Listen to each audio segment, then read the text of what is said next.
recently I feel like I have been a completely different person from the person that I used to be, and I feel this way often, that like, and I always say like I change so often and I love change, and I literally have like a 555 tattoo on my finger because that number represents change for me.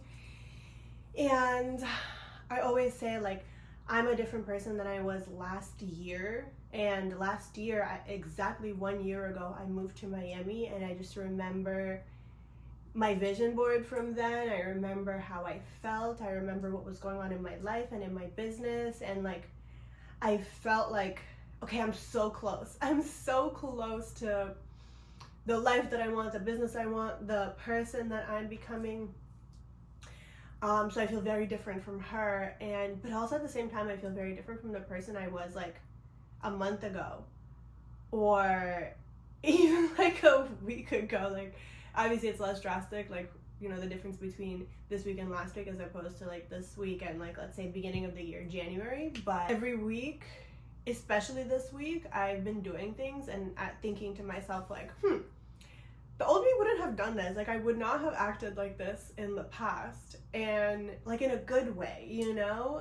I know I'm getting older. I know I've been in therapy for a long time. I've been working on myself for a long time. I know that I care a lot less about things that I used to care about, but I realize now are like not important and not actually gonna help me, because I thought that if I cared about these things, then they would help me be better, be richer, be, you know, have better relationships. But I'm realizing like those things are actually not as important as I thought they were. So that makes me think about identity a lot, because I feel like we all have this idea of ourselves of like, I'm the type of person who does this, or I'm not the type of person who does that, or I would never do this, or, you know, I do things this type of way. I feel like that puts us in a box, and that makes me personally uncomfortable. And maybe for some people, like, that's like, you know, their moral compass of like, okay, I'm the person who does this.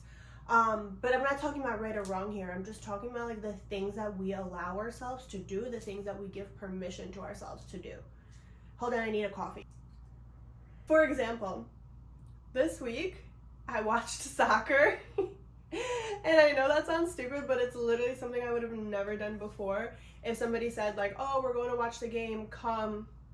Unless it's like the Super Bowl and there's snacks and like it's a party, I would have went. But like 10 years ago, I would have went. Like last year, I would not have went. I would have been like, I'm gonna watch a halftime show like later online, but like no. Not that there's anything wrong with soccer, like watching sports in general. It's just like not something that I ever saw myself doing, not something that I ever enjoyed doing. But this week I went, my friend said, listen, we're going to watch the game, like my home country is playing, so that's why I want to see this game. So I said, okay, and I enjoyed myself. Like, I had a good time. I got into the game. I was like, I knew, you know, the team that my friends were rooting for, so I like kind of locked in, and I was like, you know, cheering like when they scored, or like upset when they didn't. And, you know, I had like genuine, I wasn't like faking any like interest or excitement, or I was also not trying to prevent myself from appearing excited to match the identity that I had in my head of like, I'm not somebody who does this, I'm not somebody who enjoys this. I kind of just like was in the moment, and like when I was enjoying it, when the game kind of got like good and I was like, oh yes, they're going, and it was like, I was excited. And then, you know, I did get kind of bored later on, so I just like started texting a friend, but it was different. And another thing I did is I texted a guy first. So I used to always say like, I don't do that. I don't text men first. It's just not something that I do, because I want somebody who is intentional. I want somebody who likes me. I want somebody who, you know, is going to be decisive and take the lead and, you know, let me know that he's thinking about me or whatever. But then I thought of like, this is kind of a trap, because if I feel like I want to text somebody and I'm thinking about them and I'm, you know, like generally wondering like how they're doing, this rule, this identity of like, I'm not the woman who texts a man first, would create more distress for me than just simply reaching out and just being like, hey, I was thinking about you, like, you know, how are you doing? And even if they don't respond, or they respond negatively, or you know, they like say nothing, or they say, no, Liz, I don't want to see you, leave me alone, I don't want to see you, like that creates clarity for me, right? As opposed to waiting around, sitting around, like not texting first. Then I'm just sitting there in anticipation and in confusion of like, well, what is going on? Like, are they thinking about me? Are they just working? Are they just busy? Or like, so in that moment, I realized that like, I really don't care. I don't care what they think. Because another reason why, like, yes, I do like people who are intentional, but another reason why I wouldn't text people first is because I didn't want to seem desperate, or I didn't want to seem like I was too into them, or I didn't want to seem like I didn't want to be annoying, or like I didn't want, like, because I don't need, you know, I don't need anybody. So I didn't want to make it seem like I need somebody, but that's not what that means, you know? Asking for communication and clarity and just having a conversation is not being desperate. That's just human. I was not sure about like what's going on, so I asked the question, and I asked it directly, and you know, it actually turned into a great conversation. Honestly, it felt so freeing to not be put in this box anymore by myself, to not be put under these constraints anymore by myself of like, I do this, but I don't do this. And I think the younger version of me wanted reassurance, and maybe that's why she was waiting for people to text her first. But this current version of me wants truth, wants clarity. And I told him, I was like, I really don't care what it is. Like, I don't care. Like, and I tell everybody. Everybody who knows me, like, I started telling them this now. Like, I don't care if it's a yes or no, but I kind of need a yes or no. Like, I'll invite you to an event next weekend. I really don't mind if you tell me no, I can't make it. But I'd rather you tell me no, I can't make it, than yes, I can make it and then not show up. So what I'm looking for now in people and in just I just got a call, so I got a little but yeah, I was saying that I'm not looking for reassurance anymore, because I don't need anybody to give me that. Like, I'm not looking for somebody to tell me, you know, yes, you are important, yes, you're valuable, yes, you're worthy of love, like, because I know those things already. So anything anybody can tell me doesn't affect me as deeply anymore. I just now have clarity to make the decision that I want to make based on that information. And if the person that I'm talking to isn't able to give me that, then I can't be in that situation anymore, whichever type of relationship it is. The other thing I did is I approached men in public. And me from 10 years ago, I would have done that, because I just think that it was people in my friend group, so I already knew them. So it was a little bit different, but now it's like literally random people that I don't know. And I used to also believe that like women couldn't do that, or I couldn't do that, or I shouldn't do that, or I had to just like, you know, make eye contact, do sticky eyes, and then have him come over to me. But, you know, what if he doesn't? What if he's scared? You know, a lot of men are scared these days to do that. They don't want to come off creepy,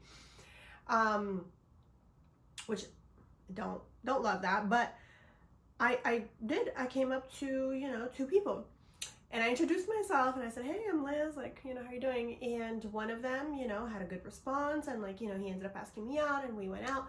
The other one said, no, thank you, kind of just like backed away without any words. And, you know, again, like, that was totally and completely fine, because like it said nothing about me. You know, maybe he had a girlfriend, maybe whatever, maybe he just didn't like me, and that's fine. He doesn't know anything about me, so all he knew was just what he saw. And again, I had zero like big feelings about that, zero like response about that. I was just like, oh, okay, cool, you're good, and I forgot about it, right? So like, again, all of these situations is just me acting on how I feel, letting my feelings guide me without having the outcome say anything about me as a person, because it says less about me and it says more about them, and like where they're at, what they want, what they don't want, like, you know, just what's going on with them. And it literally says nothing about me.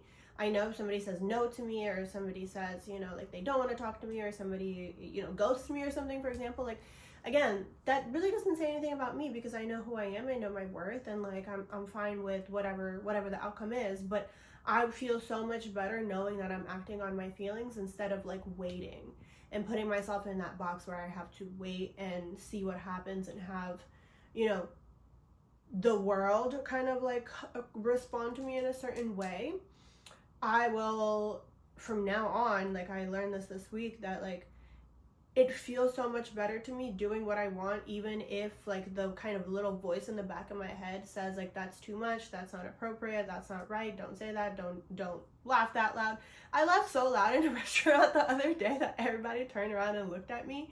And I used to do this when I was younger too, and all my friends would be like, oh my god, Liz, you're being so loud, like stop it, like be quiet. And now they all looked at me and I was just like, okay, well, I'm having a good time. I'm having a fun time. I'm sorry if you're not. And again, I wasn't like screaming, obviously, like throughout the whole dinner, but like it was just like a really funny moment. So I was laughing, just kind of like, you know, just letting it all out. And yeah, like I think that's okay. I think that's totally fine. And also like thinking about this further is like, where did these opinions come from? That women shouldn't text first, or that, you know, doing certain things or like approaching someone is desperate, or who decided that this is the type of person I am? Because it didn't come from how I feel. It came from what I've been told, what I've been taught through actions, what I've been led to believe. I don't even know anymore where it came from, but it came from somewhere. And I think, you know, maybe some of these things I even believed that it came from me, like, because nobody told me like, okay, don't text men first. This is kind of just like what I started doing with like all the, you know, information I've been getting from the world and all the videos that I've been watching, and I just started to believe like, oh, that's not feminine, that's not, you know, that's not correct, that's not, don't do that. But honestly, like, I think we need to be less concerned with like the rules and like what is right and what is wrong and what looks appropriate and what doesn't, and more of just like, what do I want in this moment? And just put it out there, and then whatever response you get, just information. It's just information. Like how somebody responds to what I say is just, again, I have now more information about this person and how they respond to me. And, you know, if I say this is what I want and they say, oh no, I can't do that, okay, then it's up to me to decide what I want to do moving forward. Or if they say yes and don't follow through with that, again, more information on how I now choose to move forward instead of just sitting around and waiting. Because I love observing, but we can also give like little prompts to the world, little prompts to the universe, and then observe their response. So if you're just kind of like, if I'm just like passively sitting back and waiting for things to happen, I'm going to have less information, as opposed to if I prompt the universe of like, well, I want this, or what about this, or how about this, or I feel like this, or like I'm going to act this way, and then I have more information about, you know, that helps me decide what do I want to do. So I feel like just becoming who I am, becoming like who I want to be, but who I like, also who I just like truly am, like this person that is like, and not like reacting to their feelings, but just responding to my feelings, using my feelings as guidance, is less about adding things and more about just like going through those rules of like what I believed used to be true, and just double checking like, does that work for me? Like, does it feel good for me? Do I like that? Is it beneficial to me? Is it helpful to me? Because I think a lot of these rules become our personality if we don't regularly question them. And then we could get resentful at the world if things aren't working out the way that we want them to, if we don't regularly question it. So that's where I'm at right now, is I'm just questioning everything. I'm trying to listen to myself more. I'm trying to make sure that I don't follow any rules that I inherited that are actually suppressing me or like pacifying myself. And I'm just allowing myself to do what I feel, do what feels right, and observe what happens when I do that. And I'm having a pretty cute time. I'm having a good time. So if you've been following me for a while, like not on here, my YouTube is new, but if you've been following me maybe like on Instagram or TikTok, you may notice that like my videos are a little bit different now. I have a lot of opinions, and I used to love sharing those opinions, and I still do. But I think I'm kind of like interested, just like for my sake, more in just like documenting my life and just being honest on here about what is actually going on, and not just commenting on things that have happened like a couple weeks ago and then I learned the lesson from it and then I share it. I think I want to kind of more document my thought process in the moment of, you know, just my life, but also my business and what it's like building a therapy practice, what it's like building Evolve. Because I I always loved documenting my life, and I think I'm just kind of getting more vulnerable with it. And I think it'll be interesting for me to watch back, like a year from now or even a month from now. And I also feel like more connected to you guys this way, of like bringing you into the moment of like, this is what is actually going on, like this is what is actually happening. So if you're into that sort of content, like this video, subscribe. I post weekly here. I post daily on Instagram and TikTok as well. And like, this is the type of content that I want to be making now. So also let me know if you like it. Let me know if you like these like vulnerable yap sessions, because I'm having fun, but I also want to know,